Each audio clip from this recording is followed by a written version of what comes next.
या माणसाने तर डायरेक्ट इंदोरीकर महाराजला ओपन चॅलेंज देऊन दिलं. त्याच्यामुळे ना पब्लिक इतनी ना कावरा बावरा हो गई ना. तर नमस्कार पब्लिक, आज येणार होते आपल्या बुट्टेपुरीमध्ये इंदोरीकर महाराज. आणि कशासाठी? अरे कीर्तनकार आहे ना ते मोठे.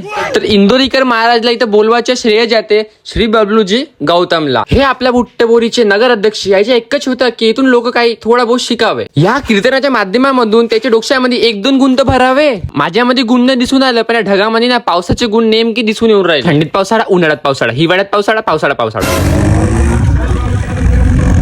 म्हणलं ना मी नाही सुधारणार म्हणून. हा उन्हाळ्यात पावसाळा येते ना आणि पिकाला भाव भेटत नाही म्हणून इथं मोर्चे निघते. आता मोर्चे होते सोडा, पहिले तुमच्या पहिले थोडेसे फोटोशूट करा. आता कपडे घालले होते ना मी ना, दाखवणार नाही मी तुम्हाला. कॅमेरा तर हातात पकडला, पण या सामने इंदोरीकर महाराजच नव्हते ना. या सेटअपचा विषय असा आहे की जिथे जिथे प्रोग्राम होते तिथे हेच सेटअप दिसणार तुम्हाला.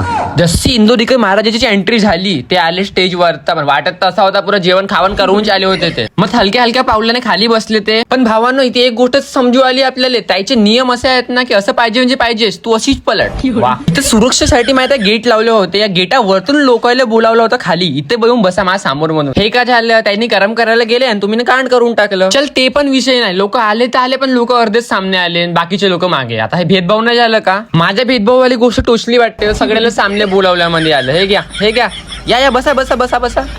पोटा म्हणलं जेवण केलेलं जेवण निघलाच पाहिजे, एवढं भयंकर गाईड करत होते. अरे वाजवाना रे वाजवाना,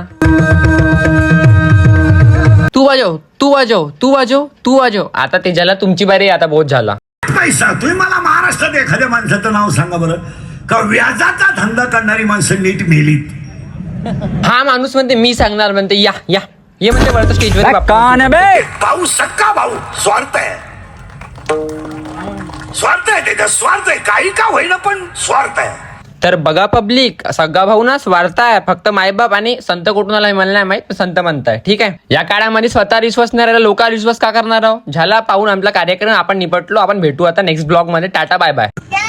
मेरी वीडियो देखते हैं, लाइक नहीं करते, लाइक